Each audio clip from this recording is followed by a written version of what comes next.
like the offensive line has been plagued by penalty issues this season. Kind of what needs to happen, whether it's preparation before the game. How do you try to limit that going forward? Because it's been a real big issue. I just say we just need to handle adversity better. You know, just continue to fall back on the training that we do have, and just continue to move on to the next play and understand that, you know, if they do happen, that we can't just keep doing it. You know, we continue to shoot ourselves in the foot, so we got to just figure out how we can, you know, get better at that. Cam, you guys are halfway through the season now. What has impressed you, I guess, about this group so far in the first half, and where do you kind of see your team taking the next step? I would say the resiliency and the encouragement I feel in the locker room. Like we look at each other and we're like, we lost this game, but they didn't necessarily win it. So when you can look in the locker room and guys are understanding that, you know, this is on us, like we are good enough to win these games. It's very encouraging to see the team, and then we just come out and come to work the next day. And how frustrating is it to see the offense driving in a close game and then false start after false start? And what does that kind of do to you guys in the huddle and got to try to get back into shape? It's definitely frustrating, but like I said before, it's a next play mentality. You can't let one play beat you twice, just like you can't let one team beat you twice. So you have to continue to learn how to move on from those things for sure. How would you assess the O-line from a run blocking standpoint halfway this season? I feel like we're gelling together. You know, we've been rotating some guys, so it's been good to get those reps with each other, especially in a game. There's nothing like real game reps. I feel like we're getting to a point where we can communicate and do what needs to be done every play. There were 2 drives in that game there that combined for 36 plays. You guys had 40 minutes time of possession. For one, does at some point fatigue kind of start again where that mental game gets involved? I would say it does, but at the same time, we've been training since January for this. So when you're tired and you can look over across the ball and see that person's more tired than you are, it makes you go harder that next play for sure.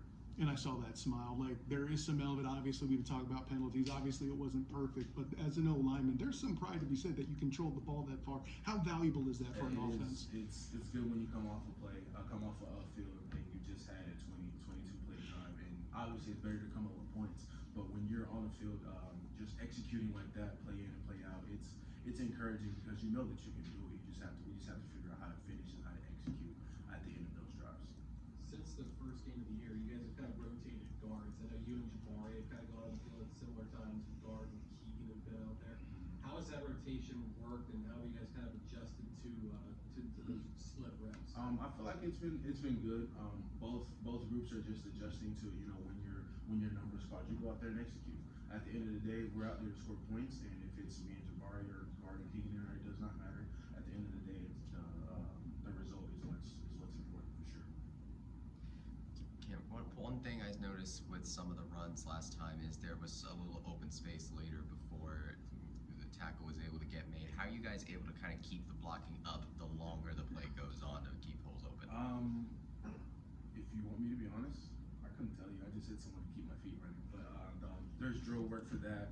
We do some finishing drills, just, you know, understanding that, you know, that extra block springs that play from 3 to 8 yards, and then third quarter it's 8 to 20, and then that last drive when the game's on the line is 20 to a house call. So just understanding that my strength is getting my running back more yards and keeping that defense on the sideline, kicking their feet up, it's what makes it worth it. As an O-lineman, there's been a revolving door of quarterbacks for this team throughout the year. How do you keep chemistry with those guys, and what have you seen from each of them? Just talking to them. You know, you just got to lift your quarterbacks up. You know, they're in a battle just as much as we are. So just understanding that whatever quarterback coach was out there, it's our job to protect for them.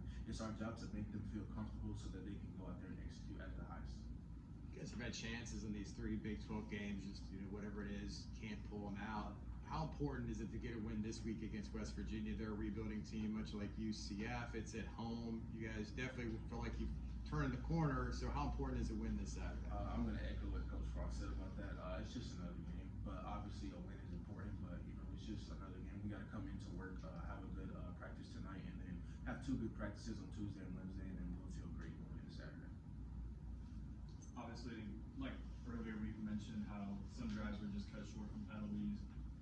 Just how do you kind of just fix that just going into the week, and how do you just keep a positive mindset going into the rest of the week? Just continuing to stay disciplined and execute. You know, when things get tough, when we do get tired in practice, just remember that, you know, that's why we're doing this practice. That's why we're doing these plays, this drive. Just to understand that,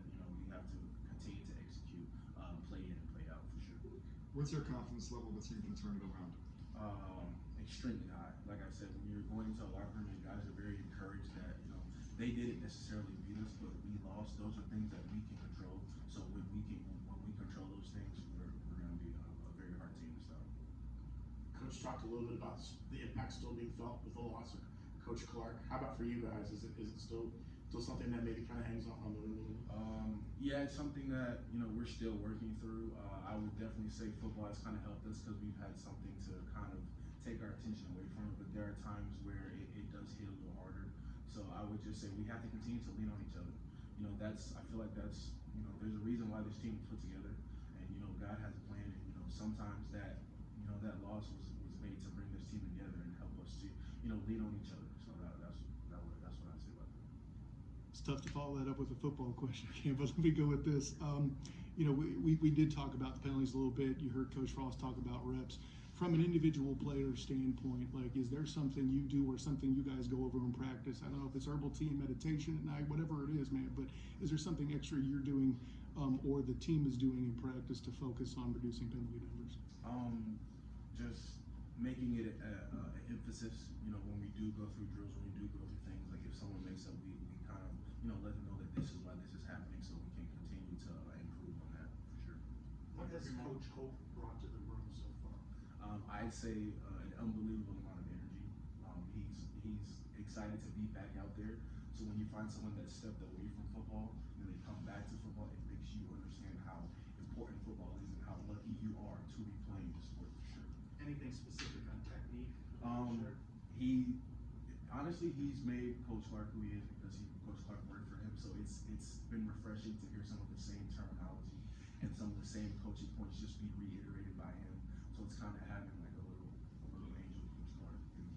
So that's really nice. Cam, Coach Frost talked about how the fight of this team has been really incredible so far this season. You got your fourth chance to get your first Big 12 win this weekend. How do you guys just kind of keep that fight going so far? Like I said before, the encouraging aspect of we are losing these games, not the other team necessarily winning. We are shooting ourselves in the foot and not executing. That focus and that grit is going to help us to reduce those mistakes and come out with it, for sure. All right, thanks, Cam. Thanks, Cam. Thank you.